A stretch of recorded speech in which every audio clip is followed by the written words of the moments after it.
at 8 o'clock, we got our first of two 8 o'clock games. We got Georgia Tech, who's 2-3, travel number 17, Miami, who's 4-0. Miami favored by 21 points on the ACC network. Haynes King for the Yellow Jackets gone 107-166, thrown for 1,480 yards, 15 touchdowns to 4 interceptions. Jamal Haynes has had 65 carries for 376 yards and 2 touchdowns. And Eric Singleton Jr. has had 18 catches for 335 yards and 5 touchdowns.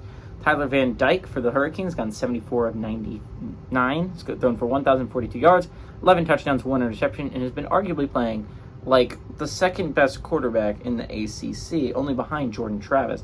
Henry Parrish Jr. has had 42 carries for 331 yards and 3 touchdowns, and Xavier Restrepo has had 24 catches for 355 yards and 2 touchdowns. Miami's playing insanely good football right now, and it's going to be overshadowed for the large portion of this year until they play Florida State, because it's Miami, and a lot of people like to hate on Miami.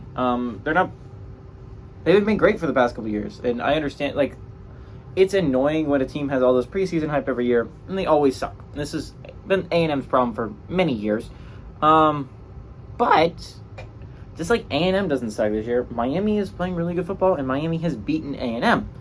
Miami's a good football team, and arguably should be ranked higher than 17. They're playing really good football right now, and I think it's going to be overshadowed a lot because it's Miami, but their offense is explosive, their defense making plays. I think what's interesting here is that Georgia Tech, by the way, this is not a great Georgia Tech team, right? This is a Georgia Tech team that just lost to Bowling Green State at home.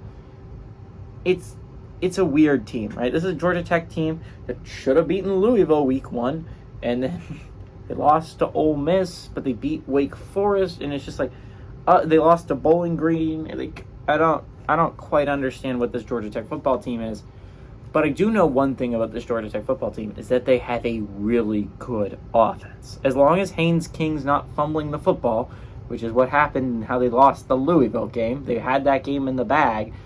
They should honestly, that should be Louisville's only loss right now. Maybe NC State. There were a lot of games that Louisville could have lost, honestly. But Georgia Tech was the first one that should have beaten them. Haynes King's playing good football, and he's going to single-handedly keep his team into it. The defense isn't playing great, but Haynes King he's slinging some really nice balls right now, and Haynes King is keeping them in football games, and I think he's going to give them a shot at making playoff. Not playoff, obviously. Shot to make a bowl game, and which would be a huge win if you're a Georgia Tech fan. Getting to a bowl game would be huge.